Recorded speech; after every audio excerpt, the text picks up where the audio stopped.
Ladies and gentlemen, welcome back to the channel and welcome to City Skylines 2. I know it's been a while since I posted over here on Near Cinema 2, but City Skylines is one of those games I've always really enjoyed. Eventually I got Skylines 2, and just like all the reviews are saying, however, the game is just not quite ready yet. This is the first real big city I started working on. I called it Haddonfield, and we're almost up to about 250 million people in this city.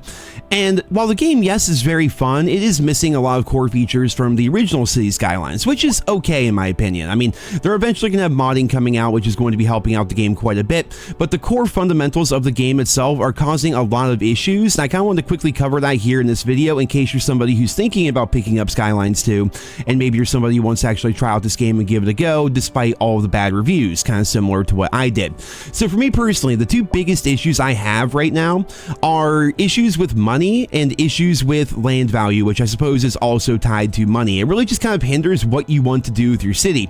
Initially, I did want a rather large metropolis. I picked this map right here, and it is kind of nice how many tiles you can get. Like, you can make a giant city or a small city, depending on what you really want to do. But I really wanted to have something akin to having a large city over here, kind of connecting over to here. This is where I kind of started. Then have this be one giant metropolis, but then kind of expand out to the countryside a bit over here, as you can see with the farmland.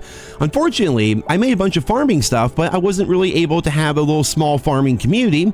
As you can see, I'm completely surrounded by medium density buildings. You may think, well, that's kind of weird. Why are you doing that? Well, it comes down to land value. You look at your demand down here. There is zero demand for any kind of low density residential whatsoever. In fact, over time, every single density house I had here in my city eventually was abandoned and then just completely went away and had to be replaced by medium density, which just feels really weird. And that comes down to land value. The land value systems in this game is just really odd. You can see the citizen wealth here. Virtually everybody in my city is going to be wealthy. That's just kind of how it goes over time. And then if we check out land value going from white being very low all the way to dark blue being very high, the land value is just skyrocketed throughout my entire city. So basically, it's just not feasible for anyone to be able to build a single family home within the city because the land value is so high literally everywhere. So if you're trying to make a city and you want to kind of like do your own thing with it, you really can, because eventually the land value in your city gets so high that you can't even have single family homes. You have to have basically just this giant metropolis, and that just feels really bad. You want to do something interesting with your city. You want to have like a small farming community over here,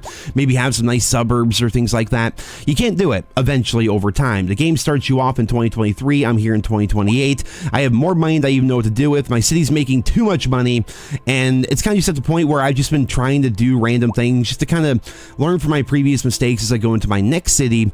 But the thing is, I don't even want to really get into a new city because of all the issues I have here with this one. Like right here, for example, lack of high skilled labor. Right, all throughout the city, I have all these different industrial areas as well as commercial areas that are just saying we do not have enough people to work here. Yet I have zero demand to build any more residential of any kind, pretty much besides some medium.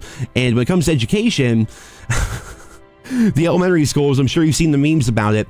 Basically, you go through elementary school very quickly, and then you go very slowly throughout high school and college, despite the fact that you technically spend about the same amount of time in elementary school as you would in high school, maybe even more so if you're counting like 5th and 6th grade as elementary.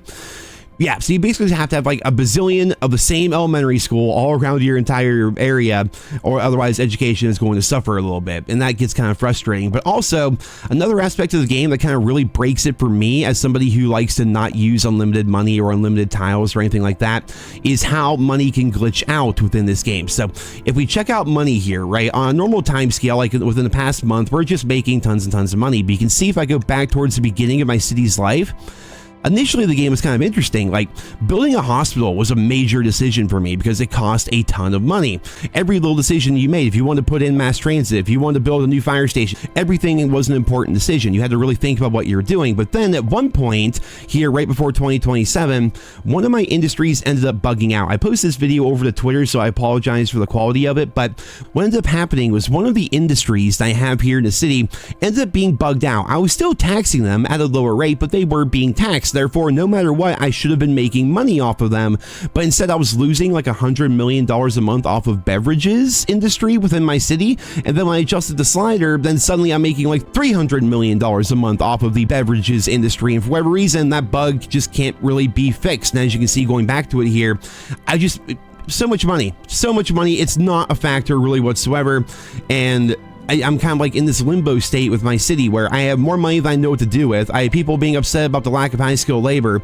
I suppose the way around that would just to be like go all the way over here and just turn this entire area into nothing but elementary schools and high schools and colleges and things like that. Like, I don't know. They're just basically the money bug along with the land value bug really kind of hinders what you want to do with your city overall. It's not guaranteed you're going to get the money bug, but it's just one of those things that really ruins the game for me personally. I'm having a hard time like staying with City Skylines as much as I love it. I already have like 80 something hours in the game, just slowly building my city. You know, my initial area of my city was right over here coming off the highway. I built a big old roundabout and I had a bunch of really small single family homes over here and everything, but now it's all been replaced by medium. And then as I slowly expanded the city, then everything just got larger and larger and larger. And the game is fun. It is really enjoyable. I like a lot of aspects of it, but like, for example, here are some single family homes that for whatever reason have remained. You click on them, 0 residents, 0 residents, 0 residents. You may have heard people talking about the high rent. Well, that's because the land value eventually gets so high in your city that people cannot afford to live in single family homes within any part of your city whatsoever. They have to go into medium density or high density residential, which again really ends up hindering everything you want to do with your city. It really takes away from a lot of the freedom and customization that really made City Skylines 1 the massive success that it was. So if you're somebody who's thinking about picking up the game, I recommend not getting it as of right now. They are aware of a lot of the land value issues. They are aware of a lot of the bugs and glitches in the game. It does run pretty well overall right here. It looks definitely pretty frame ratey and choppy and things like that. Like, I get that. But again, this is a city of almost 250 million people. I don't have the best PC in the world. I have like an original 3070 in here, but the game actually does run pretty well, especially when you're all the way up here in the sky and you're kind of doing your thing and you're just trying to terraform landscape and zone out different areas and whatnot. Like, the game does run pretty well. There's a lot of fun features about it. I do actually like a lot of the economy things that we have here in the game as you slowly level up yourself and you get all these different features and things. Like, I do like Skylines too, but there are a bunch of bugs and a bunch of issues that eventually are going to really hinder your city and your gameplay experience. And until they get that fixed, I don't recommend picking up the game. So, ladies and gentlemen, there you have it. There's my little quick review / discussion of Skylines 2. As you can see, I have lots of issues, people waiting for hearses and things like that happening right now. But I think it's about time I abandon this city because the bug involving money and then the land value issues just kind of really make the city not fun to play anymore. And the unfortunate truth is, until they fix the land value issues, you're never really going to have your city become what you want it to become until that gets fixed. So you might as well not even start a new city even if you have the game already. So there you guys have it. I hope you enjoyed. Leave your thoughts and feedback down there in the comments, and I hope you guys all have a wonderful day.